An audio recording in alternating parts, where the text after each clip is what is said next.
మనం ఎప్పుడైనా సరే పెసరట్టు తినాలంటే ముందు రోజు పెసలు నానబెట్టుకొని గ్రైండ్ చేసుకొని దోశ వేసుకుంటాం. అసలు నేను ఇవాళ పెసలు నానబెట్టకుండానే గ్రైండ్ చేసుకొని దోశ వేస్తాను. ఒక గ్లాస్ పెసలకి ఒక గుప్పిడి బియ్యం వేసుకొని ఒక 3 టైమ్స్ కడిగి కొంచెం నీళ్లు పోసుకొని పక్కన పెట్టుకోండి. ఇప్పుడు ఒక మిక్సీ జారాలో చిన్న సైజు అల్లం ముక్క, 3 పచ్చిమిరపకాయలు, రుచి సరిపడా సాల్ట్ వేసుకొని కడిగి పక్కన పెట్టుకున్న పెసలు బియ్యం వేసుకొని మెత్తగా దోశ బ్యాటర్ లాగా వాటర్ యాడ్ చేసుకొని మిక్సీ పట్టుకోండి. గ్రైండర్ వేసుకునే వాళ్ళు గ్రైండర్ వేసుకొని నేను మిక్సీలోనే యూజ్ చేస్తాను, కొంచెం పప్పు కాబట్టి. ఇప్పుడు నేను ఉప్మాకి రెడీ చేస్తున్నాను. ఒక వెలిగించుకొని ఒక బాండి పెట్టుకొని దానిలో ఒక 2 స్పూన్స్ ఆయిల్ వేసుకొని ఆయిల్ హీట్ అయ్యాక తాలింపు వేసుకోండి. తాలింపులో కొంచెం పచ్చిపప్పు అండ్ జీడిపప్పు యాడ్ చేసుకోండి, బాగుంటుంది ఉప్మా. ఇప్పుడు నేను ఒక గ్లాస్ రవ్వకి, ఉప్మా రవ్వకి 2.5 గ్లాసెస్ వాటర్ పోసుకున్నా. వాటర్ హీట్ అయ్యాక రుచికి సరిపడా సాల్ట్ వేసుకొని ఉప్మా రవ్వ వేసుకొని చక్కగా మూత పెట్టుకొని సిమ్లో పెట్టుకొని చక్కగా మగ్గించుకున్నా.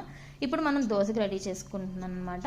ఇప్పుడు పెసరట్టు పిండి పక్కన పెట్టుకున్నాం కదా, ఇప్పుడు అందులో దోశ వేసే ముందు ఒక 2 స్పూన్స్ జీలకర్ర వేసుకోండి, చాలా చాలా బాగుంటాయి అన్నమాట.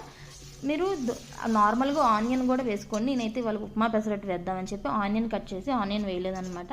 ఇప్పుడు పెనం హీట్ అయ్యాక కొంచెం ఆయిల్ స్ప్రెడ్ చేసి పెనానికి దోశ బ్యాటర్ వేసుకొని పెసరట్టు దోశ బ్యాటర్ వేసుకొని నున్నగా రుద్దుకోవాలి.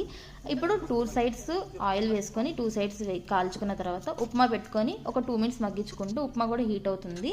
ఇప్పుడు దీన్ని నేను పల్లీ చట్నీ అంటే కారపొడి నెయ్యితో సర్వ్ చేసుకుంటున్నాను. లిటరలీ మీరు నమ్ముతారో లేదో ఎంత బాగుందంటే అంత బాగుంది.